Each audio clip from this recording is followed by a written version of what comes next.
Hello hi කොහොමද ඔයාලට අද මම කෑමක් හදන්නයි යන්නේ. මේ කෑමට අපි කියන්නේ උරුණ්ඩා කියලා. ඔයාලා මේ කෑමේ නම නම් අහලා නැතුව ඇති.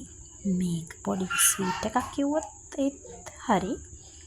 මේකට අපිට ඕන වෙන්නේ පාන් පිටි, පොල්, සීනි සහ ලුණු චුට්ටක්.